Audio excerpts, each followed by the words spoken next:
ภัยทั้งหลายที่ผ่านพ้นไปนั่นสุขบ้างทุกข์บ้างมันเป็นธรรมชาติของชีวิตแต่ขอทั้งวัดทั้งบ้านทั้งราชการทั้งโรงเรียนครูบาอาจารย์ได้สมัครสมานสามัคคีกลมเกลียวอย่าแตกความสามัคคีกันรู้รักสามัคคีประสานกายใจกันไว้เพราะประเทศไทยพระพุทธศาสนาเป็นศาสนาประจำชาติไทยเพราะฉะนั้นคนไทยมีคุณธรรมประจำใจประจำกายรักษากายวาจาใจให้เจริญมั่นคงเพื่อเป็นการผูกสัมพันธไมตรีโดยพรหมวิหารธรรมคือให้มีเมตตาปราณีเอื้ออารีซึ่งกันและกันไว้จะแตกความสามัคคีกันให้สัมพันธ์กายสัมพันธ์ใจในกันและกันไว้อย่าแตกความสามัคคีประเทศชาติเราก็เจริญมั่นคงเศรษฐกิจเราก็เจริญมั่นคงสังคมเราก็เจริญมั่นคง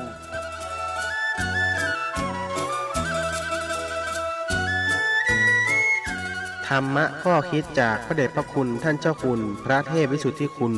ด้วยความปรารถนาดีจากสถานีวิทยุพระพุทธศาสนาคลื่นธรรมะเพื่อประชาชน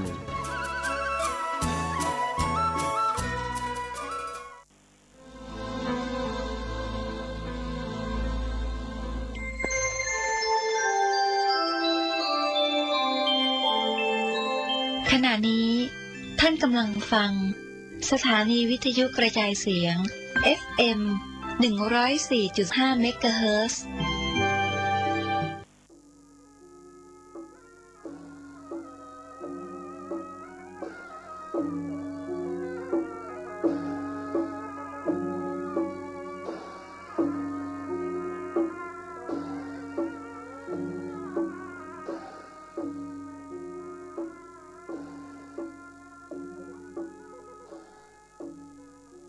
ขอความเจริญในธรรมและความผาสุกทางใจจงได้มาบังเกิดมีกับท่านสาธุชนคนดีผู้เจริญในศีลผู้เจริญในธรรมทุกท่านพร้อมกันนี้ขอยกมือ10 นิ้วกราบอาราธนาเอาคุณพระศรีรัตนตรัยคุณพ่อคุณแม่คุณครูบาอาจารย์ผู้ประสิทธิ์ประสาทวิชาความรู้คุณงามความดีที่ท่านสาธุชนได้ปั้มเป่งมาในอดีตและกำลังจะทำในเวลานี้เสื้อวัดเสื้อวาเสื้อบ้านเสื้อเมืองพระสยามเทวาธิราชสิ่งศักดิ์สิทธิ์ทั้งหลายอันมีพระบรมธาตุเจ้าดอยสุเทพครูบาเจ้าศรีวิจัยนักบุญแห่งล้านนาไทยเป็นต้นขอยกมือ10 นิ้วกราบอาราธนาและเชิญชวนมาปกปักรักษาพ่อแม่พี่น้องลูกเต้าหลานเหลนพ่ออุ้ยแม่อุ้ยพ่อนานพ่อน้อยพี่ป้านาอาศรัทธาสันนิบาตตันเข้าเท่าแก่ใหญ่น้อยใจยิงตลอดถึงพ่อก้าแม่ขายข้าราชการบ้านเมืองครูบาอาจารย์ทหารตำรวจอันปฏิบัติงานเพื่อปกป้องประเทศชาติบ้านเมืองอันปฏิบัติงานเพื่อความสงบสุขของประเทศชาติบ้านเมืองทั้งที่อยู่ในค่ายต่างๆในภาคเหนือและทั้งที่อยู่ปฏิบัติหน้าที่อยู่ในชายแดนต่างๆตามจุดต่างๆขอให้ท่านทั้งหลายทุกคนได้มีความสุขกายสุขใจเหมือนกันทุกท่านทุกคนตลอดกาลนานก่อนที่จะได้ดำเนินรายการต่อไปขอเชิญท่านผู้ฟังทั้งหลายได้พร้อมใจกันอธิษฐานใจไหว้พระ เพื่อให้เกิดความเป็นสิริมงคลกับตัวกับครอบครัวกับลูกน้องกับหัวหน้าพร้อมใจกันยกมือไหว้เน้อว่าตวยอะระหังสัมมาสัมพุทโธภะคะวาพุทธังภะคะวันตังอภิวาเทมิกราบสวากขาโตภะคะวะตาธัมโมธัมมังนะมัสสามิกราบสุปฏิปันโนภะคะวะโตสาวกสังโฆสังฆังนะมามิกราบหันทะมยังพุทธัสสะภะคะวะโตปุพพาภะคะนะมะกะลังกะโลมะเสนะโมตัสสะภะคะวะโตอะระหะโตสัมมาสัมพุทธัสสะนะโมตัสสะภะคะวะโตอะระหะโตสัมมาสัมพุทธัสสะนะโมตัสสะภะคะวะโตอะระหะโตสัมมาสัมพุทธัสสะพุทธังสรณังกัจฉามิธัมมังสรณังกัจฉามิสังฆังสรณังกัจฉามิตุติยัมปิ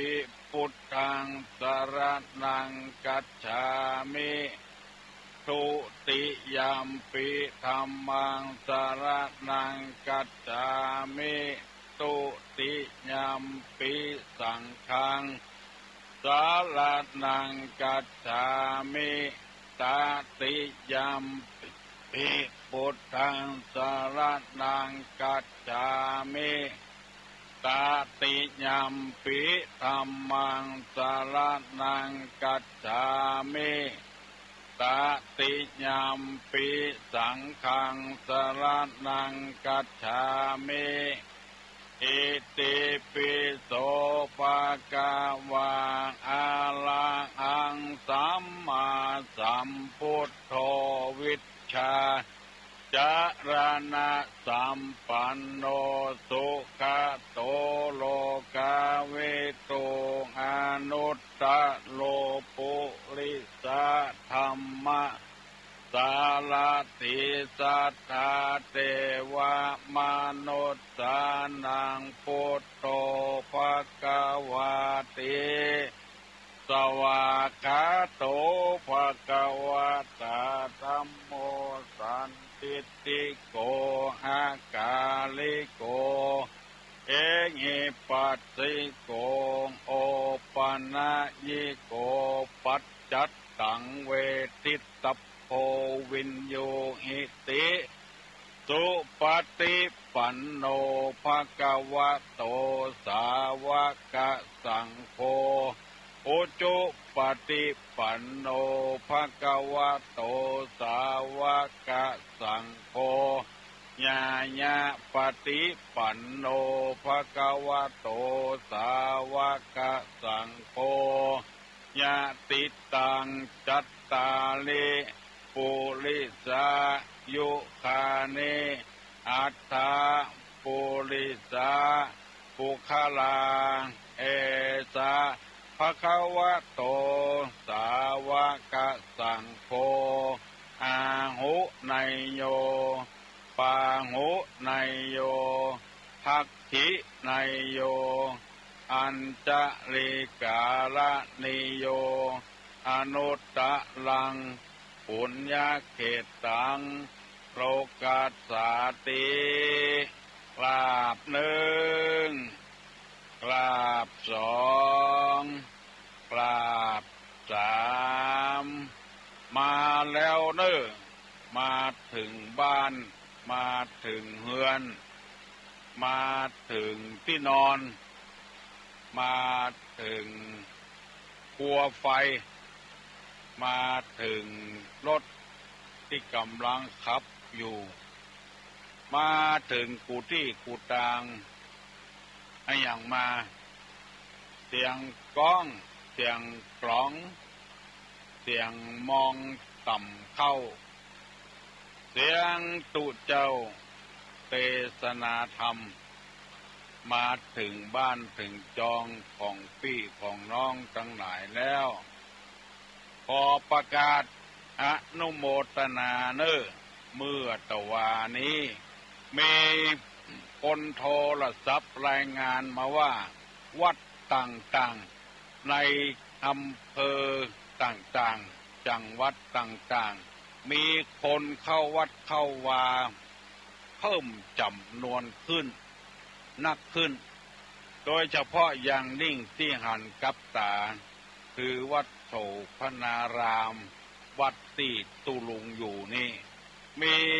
พ่อออกแม่ออกลูกเต้าหลานเลนวงศาคณาญาติมาทำบุญนักขึ้นจะหันว่าเมื่อตักบาตรเมื่อเจ้ามันมีเกิน500 กว่าคูณขึ้นไปแล้วพิษหูพิษตาแล้วเมื่อวันก็มีคนมาฟังธรรมแถมจำนวนนักคนเท่านอนวัดก็เพิ่มจำนวนขึ้นลูกเต้าหลานเหลนนักเรียนนักศึกษาพากันไปเวียนเทียนสถานที่สำคัญต่างๆโดยเฉพาะที่บนพระธาตุดอยสุเทพมาเฮือดมาคาดตั้งแต่เจ้าไปถึงเมื่อคืนคนขึ้นเวียนเทียนบนพระธาตุดอยสุเทพตุลุงในฐานะที่เป็นเพื่อนร่วมศาสนาเดียวกับพ่อแม่พี่น้องลูกเต้าหลานเหลนทั้งหลายจำพวกบริษัท4คือภิกษุภิกษุณีอุบาสกอุบาสิกาได้ยินข่าวจากโทรศัพท์ได้หันกับตาแล้วชื่นใจม่วนใจสบายใจที่พี่น้องทั้งหลายเข้าใจในพระพุทธศาสนานักขึ้นเพราะเหตุว่าอยู่นานถึง 2,549 ปีและจะอยู่ต่อไปถึง 5,000 พรรษาบ่มีอันใดที่จะยืนอยู่นานเป็นสรณะเป็นที่เปิ้งของเอาทั้งหลายเต้าพระศาสนาอายุไขของหมู่เฮาทั้งหลายสืบมาเช่นปู่ย่าตายายทุกอย่างมันเจริญขึ้นดีขึ้นเศรษฐกิจก็ดีขึ้นทำให้บ้านเมืองได้ม่วนใจสบายใจปกครองกันง่ายเพราะเหตุว่าคนมีธรรมะธรรมโมที่ปกครองยากเพราะเหตุคนบ่ได้มีธรรมะไว้ในจิตในใจเอาใจตัวเองว่าบางทีก็เอากฎหมายว่าอย่างเดียวมาตราโน้นมาตรานี้มันขัดต่อจริยธรรมศีลธรรมฝืนใจของคนที่ปฏิบัติธรรมเพราะฉะนั้นหมู่เฮาทั้งหลายถูกต้องแล้วทำดีแล้วตุลงได้นำเอาคำว่าคิดมาเสนอให้พี่น้องทั้งหลายได้หยุดไปหลายวันเพราะว่าวันสำคัญเทศกาลเข้ามาถึงวันนี้จะได้ต่อกรรมที่ว่าไอ้เนี่ยอย่างก็บดีคนหนุ่มแบกตุง3 หางก็ว่าบดีคนหนุ่มไปฟังธรรมก็ว่าบดีคนหนุ่มไปปฏิบัติธรรมก็ว่าบดีคนหนุ่มไปนอนวัดไปจำศีลภาวนาก็ว่าบดีอันยังก็บดีสักอย่างบ่มีหลักบ่มีฐาน ตุลงได้เสนอไปว่าอันใดที่ทำไปแล้วเดือดร้อนตัวเองเดือดร้อนคนอื่นอันนั้นแหละคือของบดี อันใดที่บ่เดือดร้อนคนอื่นบ่เดือดร้อนตนเองอันนั้นบ่คิดบ่จาอย่างทำไปเตอะคนที่ว่านั่นแหละคือเป็นคนคิดไปตึดหนทางที่เปิ้นจะเดินดังที่นำเสนอไปแล้ว2 ข้อ 3 ข้อของที่บดีของที่คิด1ตึดกระแสคือตึดหนทางเดินของเปิ้นตึดแม่น้ำตึดคุณงามความดีของเปิ้นที่เปิ้นจะได้ดิบได้ดีแล้วบ่ฮือเปิ้นได้อันนี้เรียกว่าตึดกระแสตึดคุณงามความดีของคนอื่นยศถาบรรษักเปิ้นจะร่ำจะรวยบ่ฮือเปิ้นร่ำเปิ้นรวยสกรรมข้อที่2ว่าแผ่ตวานคือแผ่อำนาจวาสนาคนมันตุกอยู่นั่นแล้วไปย่ำไปยีเปิ้นหมายความว่าขยายประตูคือมันกว้างขวางยิ่งขึ้นไปอันนี้ก็คือคนคิดมันเดือดร้อนคนอื่นตึดกระแสแผ่งูตวานวันนี้จะได้เอาคำที่ว่าลวานผัดหนมลวานผัดหนมอันนี้เป็นกรรมคนเก่าคนแก่โบราณถ้าว่าอย่างอี้มาคนอายุ60-70หูแล้วคืออะไรอย่างสำหรับคนที่อายุตั้งแต่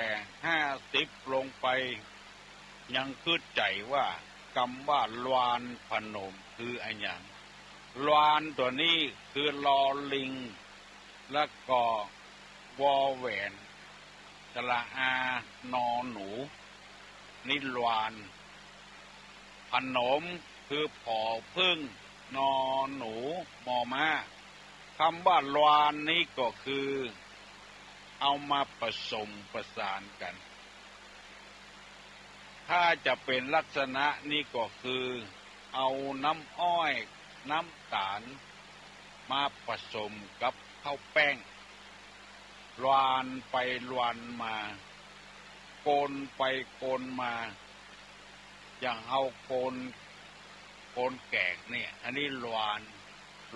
ลื่นเล่นถ้ายังบอกเข้าใจเตื้อคือว่าเอามาผสมประสานกันพนมนี่ก็คือผสมกันพนมนี่กำเมืองเขาว่าพนม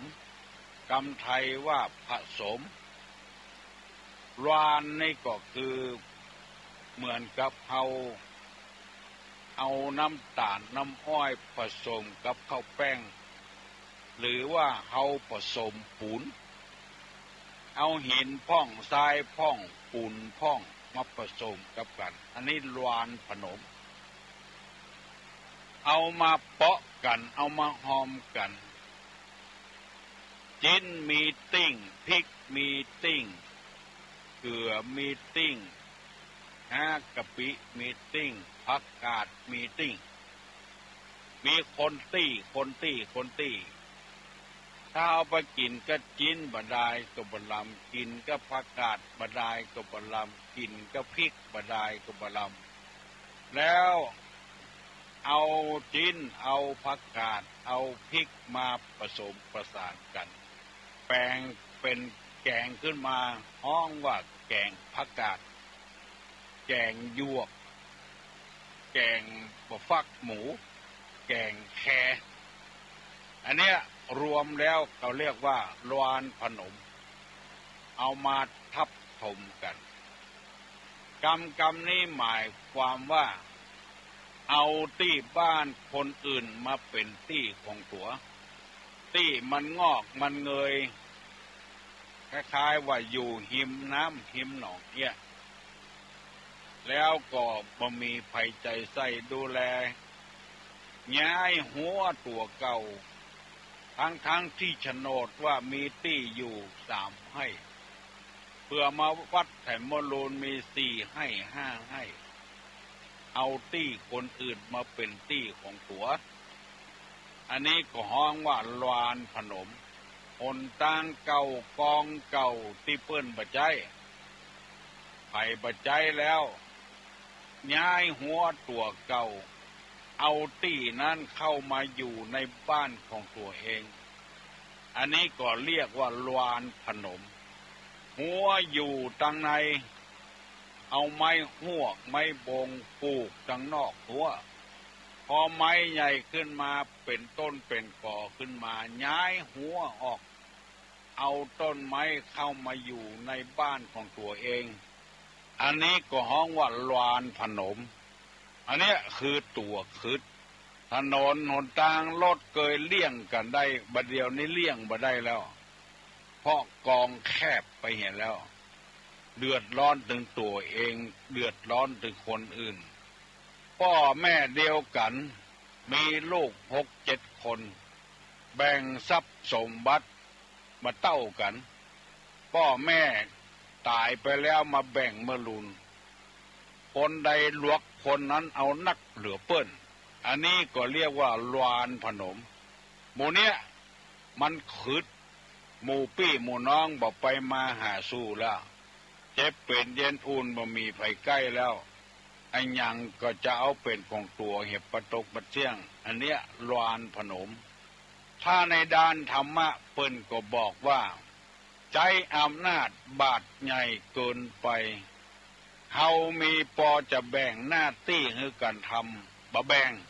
ตัวเองทำเหี่ยคนเดียวหมดขาดตกบกพร่องทำดีพ่องบ่ดีพ่องบ่ไว้ใจไผอันใดตัวเองก็ทำเหี่ยประตกประเสียงเพราะว่าสถานที่นั้นจะเป็นที่ราชการกาที่ของเอกชนกาวัดวากาจะต้องแบ่งงานเพื่อการทำเป็นอย่างมันจะบ่เดือดร้อนกันรัฐบาลเปิ้นแบ่งเป็นกระทรวงเฮานี่บัดตันคิดเฮาเอาการทำงานเนี่ยหมดแล้วก็เดือดอิดเครียดเมียตัวก็มีเปล่าเมียเปิ้นมาเป็นเมียตัวแถมบ้านน้อยก็ดีไปบ้านใหญ่ก็ดีไปอิดเมียหลวงก็มีลูกเมียน้อยก็มีลูกรายได้อยู่เท่าเก่าอิดอันเนี้ยคือตกคือผัวเปิ้นก็มีอยู่แล้วเอาผัวเปิ้นมาเป็นผัวตัวแถมผัวตัวก็มีเนี่ยลานพนมเอามาเป็นของตัวให้หมดเมื่อลุนปุ่นป่ายมาอิดเดือดร้อนนึกว่าเฮาเป็นคนดีคนงามแล้วมันบัดใจอย่างนั้นอันนี้กรรมโบราณเปิ้นขานไว้ตี้ของเปิ้นไม่ใช่ตี้ของเฮาบ่เอาของไผลูกพ่อเดียวแม่เดียวกันแบ่งให้มันเต้าเดียวกันได้เต้าเดียวกันความฮักของพ่อของแม่มีกับลูกกับเต้าเดียวกันตามธรรมเนียมปืนบ้านปืนเมืองคนใดเลี้ยงพ่อเลี้ยงแม่คนนั้นต้องได้อยู่เฮือนเก่าคนใดบ่เลี้ยงก็ต้องแบ่งกันเฮือนเก่าคือคนเลี้ยงเหี่ยมันถูกต้องตามประเพณีปืนบ้านปืนเมืองที่เฮาบ่ได้ฮู้บ่ได้ฟังกรรมไผสั่งไผสอนเฮาก็ทำไปเลยเอาอำนาจเอาความใคร่ได้ของตัวว่าอู้ง่ายๆก็คือโลภะนั่นเองคือความโลภอยากได้ของเปิ้นเอาของเปิ้นมาเป็นของตัวโดยบ่สุจริตได้มาโดยบ่สุจริตบ่พุทธพ่องบ่พ่องใสเหมือนกับคนที่ประพฤติผิดต่อกฎหมายบ้านกฎหมายเมืองต้องระแวงระวัยอยู่ตลอดเวลาใครได้เงินใครได้คำนักลำไปเกิดไปก้าของเถื่อนไปก้ายาเสพติดที่มันเถื่อนตุลุงไปอ่านหนังสือพิมพ์เผยชีวิตของตัวเองไปก้ายาบ้าซื่อถามว่าระหว่างก้ายาบ้านั้นมีความสุขก็เปิ้ ปิ้นว่าบ่มีความสุขหัวสุขหัวโซนบึดไปอยู่ที่หนึ่งไปอยู่ที่หนึ่งให้หันหน้าลูกหน้าเต้าก็บ่ได้หันสตางค์ได้มาใจมาจ่ายเปลี่ยนรถเหมือนกันถ้าใจรถกันเก่าก็บ่ได้เปิ้นจำต้องขายถูกขายหาดไปซื้อทำไมเพราะเงินมันนักได้เงินแต่บ่มีความสุขบ่ได้อยู่กับลูกบ่ได้อยู่กับเมียบ่เปิดหน้าเปิดตาอย่างหมู่เฮาวัดก็บ่ได้เข้าพระเจ้าก็บ่ได้ไหว้เพราะว่าจะเอาเงินของเปิ้นนักลำไปลานพนมอย่างที่เฮาว่านี่ปะหน้าเจ้าหน้าที่ตำรวจทหารใจสั่นละบ่ม่วนละอย่างเฮาธรรมดานี่เฮาบ่ลานพนมบ่เอาของไผโดยทุจริตโดยผิดศีลผิดธรรมผิดกฎหมายบ้านกฎหมายเมืองเฮาดูต่างถึงบ่มีเงินบ่มีคำก็ยังมีความสุขมากกว่าคนที่ไปเอาทรัพย์สมบัติของเปิ้นโดยอัตโนมัตินั่นแหละมันมีความทุกข์ใจเดือดร้อนกระวนกระวาย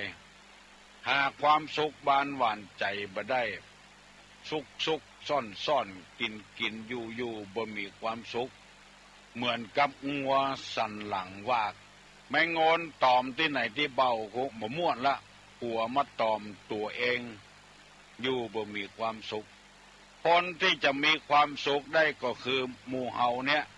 ที่ฟังธรรมที่ปฏิบัติธรรมเนี่ยจะมีความสุขการฟังธรรมนี่ถ้าเราจะอุปมาไปก็เหมือนกับเอาหั่นตองตึงหั่นกระเบื้องหั่นบ่ได้แต่บ่ได้เอามามุงหัวสาระประโยชน์ที่จะพึงได้มันก็บ่มี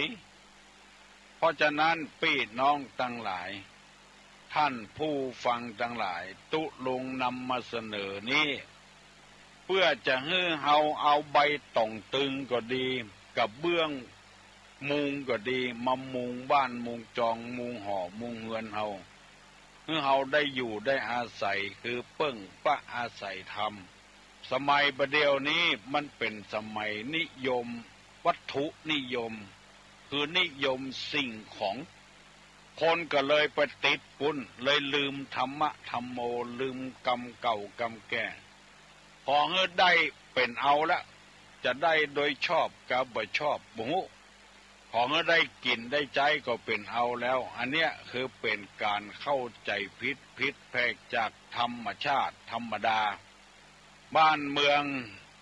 ความจริงเขาว่าบ้านเมืองเดือดร้อนมันบ่เดือดร้อนอย่างซักอย่าง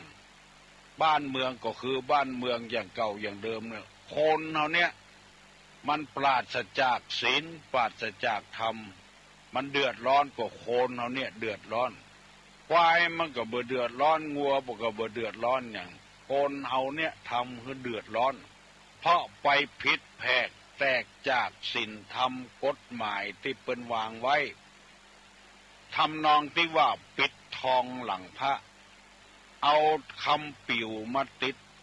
ตั้งหลังพระพุทธรูปบ่ได้เอาไปติดตั้งหน้าชาวบ้านเจ้าเมืองเฮาก็บ่ฮู้ว่าเฮาอยู่ตึงวันเนี่ยพระเจ้าแผ่นดินเนี่ยหยังเฮาพ้องนอกจากเปิ้นบ่ลานพนมแล้วเปิ้นยังเอาฮื้อแถมก่อนพืชพันธุ์ธัญญางานตลอดถึงปูกาป่ากา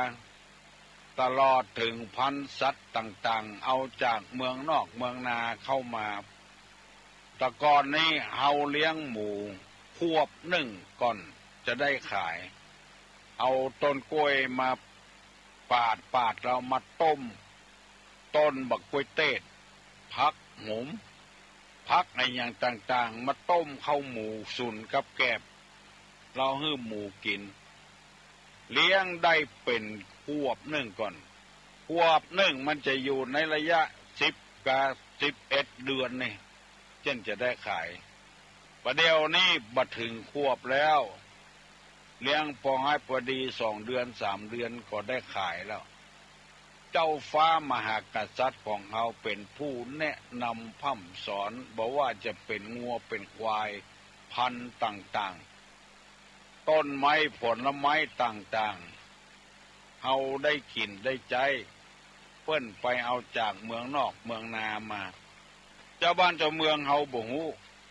ถ้าเป็นสมัยก่อนนั้นคนเฮาบ่มีความสุขเพราะว่าเจ้าบ้านผ่านเมืองให้นาสาโทเป็นของเจ้านั้นเจ้านี้ประตกประเสียงเพราะว่าเปิ้นใจอำนาจลานพนมคนเฮาก็ต่อสู้เป็นอิสระเป็นประชาธิปไตยมาจนได้เวลานี้ก็ยังมีลัทธินายเพราะบ่ได้เอาธรรมะมาปฏิบัติมันร่ำมันรวยเข้าตัวเก่านักต่อใดดีต่ออันหันคนอื่นเป็นพักเป็นป่าไปเป็นพักเป็นป่าจะได้อย่างพักเนี่ยใครอยากเมื่อใดก็ไปเด็ดเอามากินเมื่ออันป่าอยู่ในหนองในคลองถ้าได้เมื่อใดก็ไปตักเอาไปซ่อนไปใจเอาเมื่ออันคนเฮาสมัยก่อนเป็นเจ้าอันเอาเปิ้นว่าเวลานี้เฮาเป็นของตัวเองแล้วก็ยังมีลัทธินายทุนอย่างที่ว่าเนี่ยจะเอาเหี้ยคนเดียวเอาได้เหี้ยคนเดียวเพื่อแผ่เอื้อเฟื้อแก่คนอื่นลานพนมเฮาจึงคงเส้นคงวามาอยู่ตะฮอดประเดียวบ้านเมืองที่มันคุกคักอยู่ไอ้ยังเป็นไอ้ยังบ่ฮู้ถ้าคนเฮาลดทิฏฐิคือถือผิดลดมานะลดถือตัวลดถือเสียเพียบแต่นะมันก็บ่มีอย่างแล้วถึงวันนี้คนเฮายังขาดหมู่นี้อยู่ที่ตุลงนำมาเสนอให้พี่น้องทั้งหลายได้ฟังนี้เพื่อจะให้เฮาผู้คนแบ่งเบาภาระให้แก่กันแบ่งงานแบ่งการให้แก่การทำงานในวัดก็ให้ตุเจ้าทำงานในบ้านก็ให้ศรัทธาทำแก่บ้านก็ยังมีผู้ช่วยงานก็ยังต้องมีกรรมการวัดก็ต้องมีกรรมการแบ่งงานกันที่มันบ่ทำงานก็เพราะว่าบ่แบ่งงานให้กันถ้าแบ่งงานให้กันมันก็จะหู้หน้าที่ของตัวเองเอาแล้วพอออกแม่ออกปีปานาอาศรัทธานักศีลนักบุญทั้งหลายตุลุงอู้ด้วยน้ำใส่ใจจริงว่าไผยังมาลุกเนี่ยเนอฮัลโหลว่าครูแล้วเจริญพรตัวมาจากลำปางเอาแม่แจมปุ้นลำปางเอาลำปางอ่ะบ้านอย่างไงบ้านมาแล้วบ้านลำปางบ้านมาก็ขาเนาะห่างชัดกาก็ขาเนาะโอ้ดังเผยปุ้นเลยถามท่านว่าครูไหนฟังชัดก็ชัดเจนครับโอ้เจริญพรเนอะ906นั่นแหละที่คืนเนี่ยอ๋อ960ฮะ960คืนที่เปิดอ่ะ96เนาะ96สถานนั่นลูกดำที่ลูกเบาเป็นอย่างนั้นเราเป็นถือดินดีแต่หรอถ้ามันนี่ตุ๊กเมียโทรแล้วก็ไปวัดกว่าไปดีละดีไปถามเนี่ยฮะลูกเบาถ้าเป็นตุ๊กเมียโทรแล้วเป็นจะบวชแล้วผมก็บอกให้บวชนี่เป็นบาปก่อนเนาะเปิ้นใครบวชแล้วเบิ่งให้เปิ้นบวชเพราะว่าเปิ้นเงินเยอะโทจะจบเขาก็จะเปิ้นกันอยู่เนี่ยเปิ้นจะบวชเหมือนก็เปิ้นก็มันแน่แหละผมไม่แน่ใจแต่ว่าจะบวชเหมือนก็ไม่ได้40นะขอให้เปิ้นนั้นให้เอาใจเปิ้นบวชสัก3 วัน7 วันก่อนกาผมว่าถ้าแกจะบวชคงจะหลวดนะโอ้อย่างนั้นน่ะหมอเอาปฏิบัติธรรมกันที่เขาพูดเขายัดเอาปิ้งกับกินหมดไม่ยังบัดแท้บัดต้องหรือยังกำลังเฮียนอยู่ยังมียาโทครับจบแล้วใกล้จะจบแล้ววัด2 เดือนนะพอออกบัดเดือดร้อนเนี่ยก็เป็นเข้าเป็นน้ำเดือดร้อนเรื่องแค่ตังค์ก็เดือดร้อนงงละผมเห็นมานักเนาะเดือดร้อนหนึ่งแค่ตังค์งงละบัดใจใครคือเปิ้นบวชนะปฏิบัติธรรมนะแต่ปฏิบัติธรรมไปก็พูดแต่ถามเนี่ยถ้ามาคุยเราคนเขาให้ต้องห้ามบนอยู่บาปก่อนมันก็จะว่าโอ้ยากเนาะบาปก็บ่ใจบุญก็บ่ใจเปิ้นใครปฏิบัติธรรมนะ ใครปันบดีวะฮะเพิ่มเปิ้นไปหากรกะท่านนั่นนะฮะจะปรึกษาโทรถึงท่านนั่นนะนั่นกะปริญญาโทแล้วอ่ะเงินทองหาเมื่อใดก็ได้น่ะอันที่เอาตนนะตัวเขาบวชเนี่ยคนเฒ่าก็ไหวคนแก่ก็ไหวเอาก็มดห่วงมดใหญ่ตัวถ้าไปอยู่ทางนอกเขาก็มันแน่ใจนะโรคภัยไข้เจ็บมันนักอุบัติเหตุมันนักนะถ้าเอาไปอยู่วัดเถียพ่อแม่ก็ปงอกปงใจเจ้าฟ้ามหากษัตริย์ก็ไหวลูกของเขาอ่ะจะเอาอันไหนเอาเงินก็ว่าเอาบวชได้อยู่เนอะวันนี้นะครับเจริญพรก็ครูมาจากมันแม่สวัสดิ์สมบัติครับบันมาบนเนาะท่านเคยมาเตือนหนูไปกะเคยไปตุเจ้ามาเลี้ยงบุญรักษาเนอะยินดีอันนี้นี่บาล่ำได้ยินเนอะเฮาโลกเพิ่นจบปริญญาโทแล้วแสดงว่ารักฐานมันเดือดร้อนดูฮัลโหลไม่สาเจ้าจะลงจ้าเจริญพรว่าทั้งลงถามคำถามมานี่ข้อถ่าดิฮะมานี่ถามคำถามข้อถ่าดิน่ะกะละเอกเราอ่อนได้หูศีลหูธรรมแล้วเนาะเจ้าพระพุทธเจ้าตรัสรู้ทำอะไรเนาะดีแต่พิสมัยบันดอนตันเอาว่าตุลุงถามคำถามเขาท่าดีเมื่อใครคนเอามันหูนักๆนะหูนักหูศีลหูธรรมนักลูกศิษย์ลูกหาของพระพุทธเจ้าในอดีตเป็นไผ่พ้องใครหูนักฮัลโหลน้อยสาเจ้าสายลุดก็ว่าอู้กำเดียวหนีหายแสบสายมันลุดเจ้าน้องมีคำถามวันนี้เป็นคำถามแม่จันพลอยจงได้ประเจ็ดนะเจ้าคำถามนี้ว่าบ้านอะไรอย่างบัได้หาบแล้วก็บัได้กรบ้านอะไรอย่างบัได้ทากบัได้หาบบัได้กรเจ้าบ้านปัดติ้วบอกป้อหาบป้อกรได้เห็นทีเลยเนาะตัวลงแก่งอ่ะวันมันติ้วบ้านเลยเนาะป้าหาบป้อกรน่ะเนาะบ้านเฮาก็มีรู้บ้านเฮาก็มีเนาะบ้านเฮาอ่ะหนองอับจ้างอ่ะใต้หนองอับจ้างอ่ะบ้านบ่ปอหาบบ่ปอกรน่ะบ้านปัดติ้วติ้วเอาอ่ะเนาะน้อยสายเจ้าก็ลุงเจ้ารับดีฝันดีเนอะอยู่ดีมีสุขเนอะน้องเนอะยินดีต่อยติโทรมาอู้กับตุลุงเรื่องลูกใครบวชนี่เป็นดีใครฮื้อเปิ้นไปบวชนะพ้นถึงปริญญาโทแล้วจะได้ช่วยกันเผยแพร่พระศาสนาเกาะคานะเกาะเกยหันนะลงอาจารย์ไพฑูรย์น่ะอาจารย์ไพฑูรย์ที่ไปบวชไปสร้างอนาลโยอยู่พุ่นน่ะ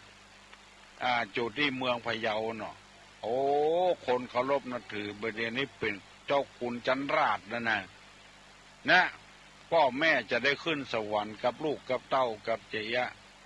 ถ้าเพื่อนเป็นคนบ้านอยู่ป่านนี้เพื่อนจะเป็นอย่างละหมูประเดี๋ยวนี้ไปบวชเป็นตุเจ้าสร้างคุณงามความดีไว้ไ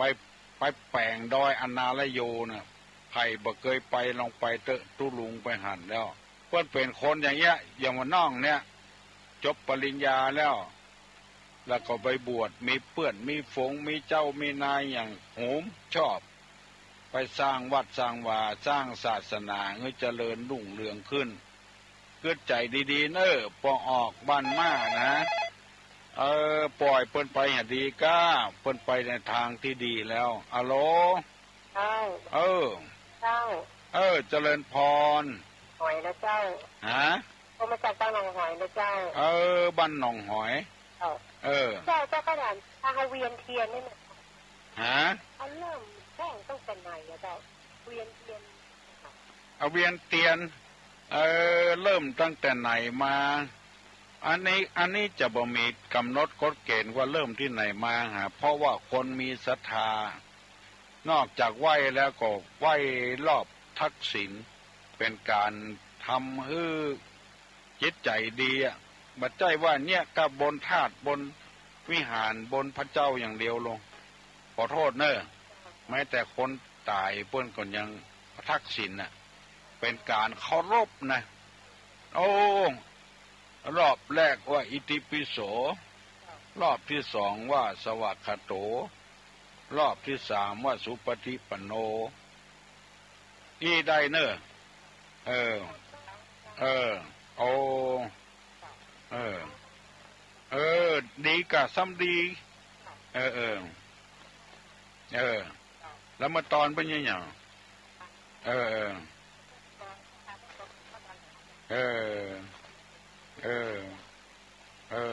ตอนไปฟังธรรมโดยตานธรรมโดยเพราะบางบ้านนี่เปิ้นเนี่ยแต่เนอะตู้ลงไปหันเหมือนกันนะเคยไปหันเหมือนกันละกินเข้าง่ายแล้วกดเตะทำฟังฮื้อตานฮื้อคนตายฟังไปวัน4 ผูก 5 ผูกมันพอแล้วมันจุ่มเย็นนะจุ่มเย็นดีเขาไปเผียพระเจ้าตาเขียวพุ่นปีนี้รู้สึกว่าคนเข้าวัดนักเนาะตู้ลงหันว่าตั้งแต่มีวิทยุกระจายไปนะไม่ใช่ก็ตู้ลุงตนเดียว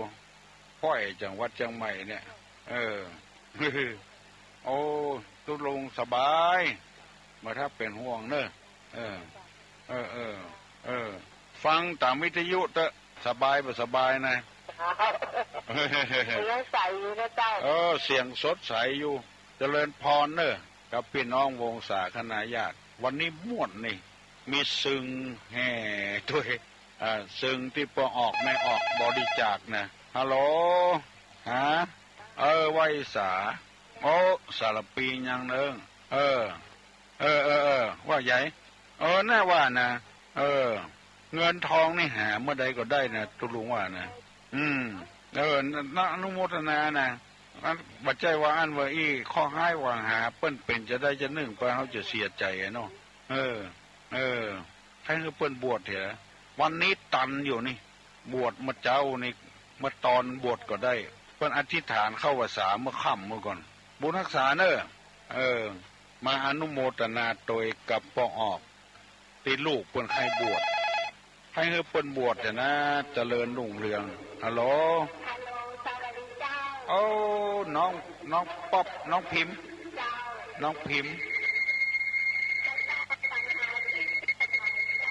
โอ้บ่ได้ยินนะเว้ยลูกหลีวิทยุก็ลูกหลีลงแถมว่าจะเดือกก็จะตัดปัญหาพี่สมัยเจ้าเปิ้นถามเมื่อกี้อ่ะเจ้าเปิ้นตอบว่าจะได้เปิ้นถามว่าพระพุทธเจ้าตรัสรู้ทำอะไรเจ้าจะตอบว่าหลักธรรมที่เรียกว่าอริยสัจสี่เจ้าถูกว่าความจริงอันประเสริฐได้แก่ทุกข์สมุทัยนิโรธมรรคเจ้าเก่งแต่น้องพิมพ์น้องนิวน้องพิมพ์เจ้าน้องพิมพ์เจ้าน้องพิมพ์ชบสาเนาะเจ้าเก่งแต่อริยสัจสี่เนาะทุกข์สมุทัยนิโรธมรรคได้เอาจำไว้เนอะลูกเนอะฟังตุ้ลุงตุงวันแจมต้องไปโรงเรียน6 โมงเกินขึ้นรถไปแล้วเจ้าโรงเรียนไหนอ่ะโรงเรียนสุสาสงเคราะห์เจ้าเอา6 โมงเกินเจ้าอันกะเจ้ายินดีนะลูกเนอะบุญรักษาลูกละเอกละอ่อนกงโหเนอทุกสมุทัยนิโรธมรรคอะโลเจ้า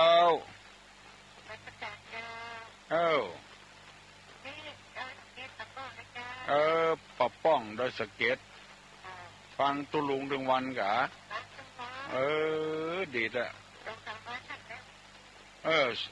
ได้อู้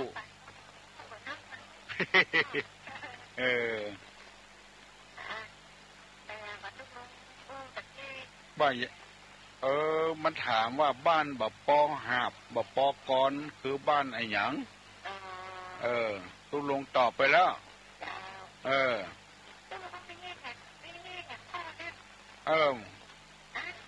มีทำซี่อยู่กะ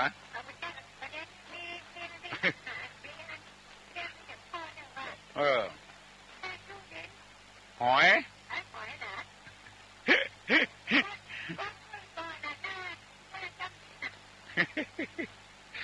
ก็หอยนะกะ100%นะกะ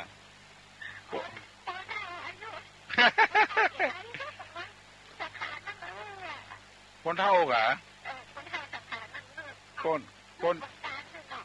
ก้นจีฟ้า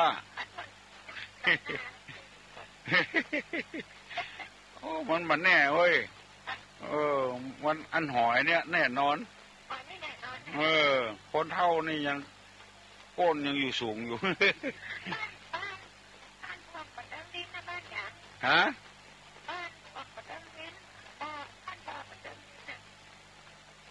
บ่อเติงดินบ่ออย่างฮะบ่อสร้างบ่อหินฮะอย่างก็บ่อเติงดินน่ะบ่อมันบ่เติงดินน่ะทุกลุงอ่ะมันเป็นจะได้มันเติงดินบ่อเติงดินมันเป็นจะได้บ่อเติงดินแล้วว่าจะเลยอ่ะเอ้าบ้านบอกกลางมันกลางอยู่ฮะนะกะมันกลางอยู่โอ้เล่นอย่างอี้โลมันอยู่ใกล้บ้านใกล้ดอยสะเก็ดอ่ะอยู่บ้านใกล้ดอยสะเก็ดบวกกลางอย่าบวกบ่เติงดินนะกะไม่ใช่บ่อหรอกบวกเนาะบวกค้างตัวของถามพิษตอบพิษเป็นตัวเสี่ยงมันพิษลูกปะป้องมาแล้วมันเผียไม่ริมมันกบซ้ำใหญ่กันเจ้าจุกดีบุญรักษาดีมีสุขมาแถมติ๊กเนอร์ฮัลโหลครับสมัครประกันก็ลงครับเจริญพรผมไม่รู้มันมีคนอู้ว่าเวลาว่ามีคนตายไปได้เนี่ยแล้วก็เพื่อนบอกเอาหน่อไม้ขึ้นมาบนบ้านนี่มันเป็นอะไรเพื่อเอามาดองมาอย่างเพื่อมาดองบนบ้านเนี่ยมันตัวลุงก็หาได้ยินบัดเดียวนี่เนอะเฮ้ยแต่หน้ามันมีเถี่ยวไม่วางเนี่ยเพื่อนอู้กันมาแล้วถามตัวลุงว่ามันคือถ้าคนมีตายในบ้านบ่คือเอาหน่อมากินมาดองเฮ้ยบ่เคยได้ยินคำเตื้อเฮ้ยแต่หน้าภายใน1 ปีนี่เพื่อเอามาเนี่ยบนบ้าน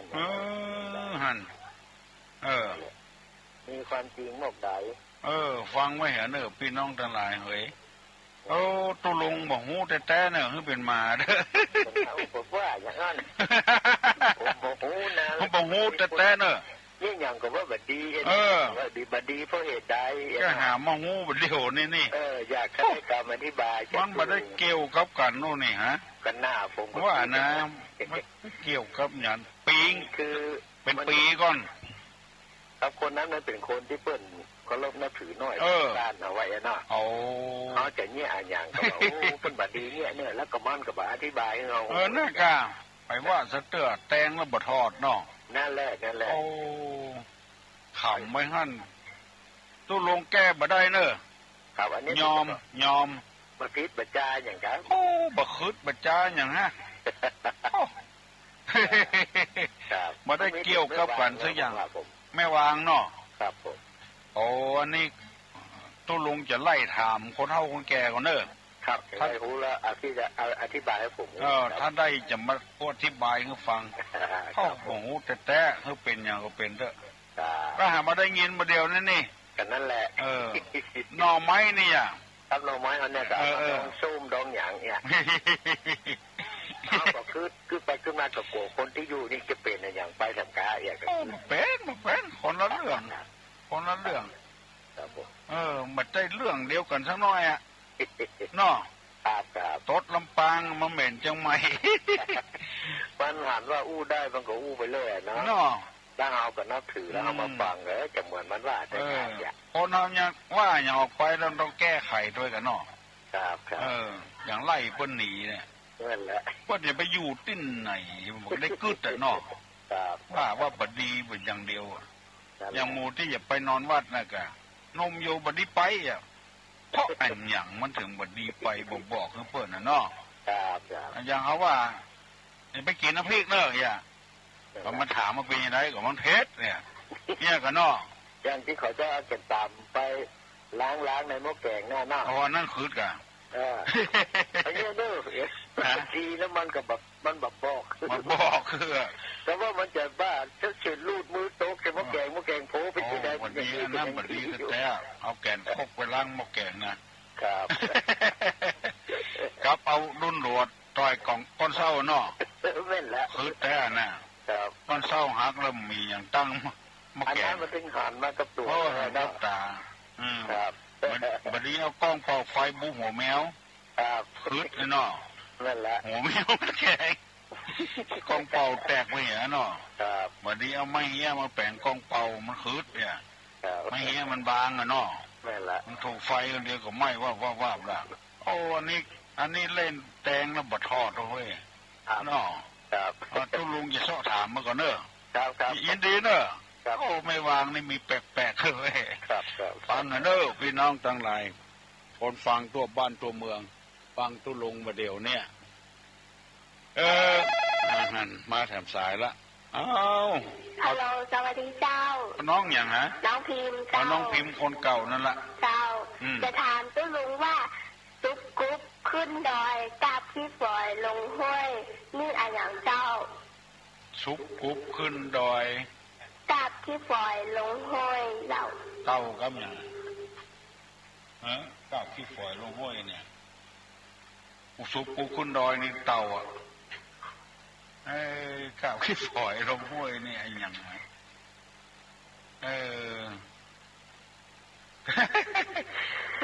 เก่งเลยละอ่อนประเดี๋ยวละอ่อนวาวันซืนเนี่ยบอกเขาตกลงด้วยคำตอบที่หนึ่งเต่าถูกแล้วเจ้าน่ากะคำตอบที่สองกุ้งเจ้ากุ้งเต่ากับขี้ฝอยลงน้ำดีกว่าเฮ้ยตอบง่ายหน่อยนี่กุ้งอยู่โดยห้วยบุญอ่ะตอบยากขอโทษยินดีเนอะน้องเนอะเจ้าเนาะเจ้ายอมเลยข้อที่สองนี่นะเจ้าจุบปุ๊บขึ้นดอยถึงไม่เต่าแน่นอนเพ้อกับพี่ฝอยลงน้ำนี่ถ้าอย่าตอบได้อยู่เล่นลงห้วยบุญกุ้งมีบนห้วยนี่ในห้วยบุญกี่เข้าง่ายอ่ะตกตีนะลูกเนอะเอาละเนาะบอกออกไม่ออกพี่น้องสถานนำบุญทั้งหลายโอ้มาทำเล่าเว้ยเจ้าตุลุงอันเจ้าขอถามมันตุลุงว่าเจ้าแต่งบ้านใหม่เจ้าที่สวนนี่นะแต่งบ้านใหม่ที่สวนเจ้าแล้วก็เจ้าตั้งเจ้าตี้คนเดียวเนี่ยเจ้าตั้งเจ้าตี้คนเดียวเจ้าแล้วก็ห้ามเอาคนเดียวเนี่ยเจ้ามันจะดีกว่าเจ้าโอ้100%เนอะ100%เฮ้ยเฮาเป็นคนอยู่เฮาเป็นคนตั้งเฮาต้องการที่ไหนเอาที่นั่นเฮ้ยเอาไว้ตะวันออกเนอะเจ้าแล้วตอนเจ้าบินหน้ามาตะวันตกแล้วมันจะดีกว่าเจ้าเป็นยันดีกันเจ้าโอ้เดียวนี่ตะวันตกมีถนนนั่นก็ตะวันตกมีถนนนั่นก็มีเจ้าคือว่าถนนมีตั้งข้างเนี่ยเจ้าบินหน้าไปทางได้กะเจ้าได้หน้าไปมันตกได้มันตกบ้านเจ้าเป็นอย่างเนอะเจ้าเพิ่งใจที่ไหนเอาที่หั่นเถอะเอาใจเขาว่าแปลงเจ้าที่จะตางไว้อย่างแม่พระธรณีเจ้าที่โอ้ฟังถึงวันเนอะเจ้าฟังบ้านโดยหล่อเจ้าโอ้บ้านสิริโดยหล่อเจ้า จังหวัดเชียงใหม่นี่อำเภอที่งามเปิ้นกดดอยหล่อนะเนาะสุดหล่อดอยก็หล่อคนก็หล่อโชคดีเด้อบุญรักษาเอาขอนำสายเด้ออ๋อเหรอนมัสการเจ้าตัวลุงตัวลุงเจ้าไฟเปิ้นตามเมื่อคืนน่ะเจ้าเขาบ้างเขาเจ้ายังมาตามมาเจ้าอีกคนยังมาตามมาเจ้าอีกไฟเปิ้นก็ตามเมื่อคืนน่ะกะซ้ำดีกะตามแมลงอ่ะเนาะเจ้าแล้วเปิ้นไปวัดนะจะไปทำวัดไปอย่างกับเปิ้นแล้วเขาทำอย่างเสร็จแล้วครับปีบ้านบางคนก็บ้านยังมานอนเพราะว่าเขาต้องทำธุรกิจมาเจ้าเนาะแม่น่ะมันเป็นอย่างกะตัวลุงเป็นอย่างเอาว่าเนอะขอเขามีความสุขใจเด้อคนอื่นบ่เกี่ยวเขาเนาะยุงคบคนใดคนนั้นเจ็บบ่คบคนใดคนนั้นก็บ่เจ็บการมาค่ำนะดีแล้วเนอะดีละไปวัดเขามีธุระมีการอยู่เขายังสละบ่ได้เตื้อคนมันจังผิดเถียงกันครับอย่างเงี้ยเตื้อเปิ้นใจบ่ถึงยูเฮาเปิ้นไปเป็นอย่างเนอะเอายกมือไหว้เนอะสปีติโยวัจจันตุสปะโลโกวินัสตุมาเตภวะตนตาลาโยสุขีทีคาโยโกภวะอภิวาทนะสีดิสานิจังวุธาปจายโนยัตตาโลธรรมาวัฏันติอายุวันโนสุขังปะลัง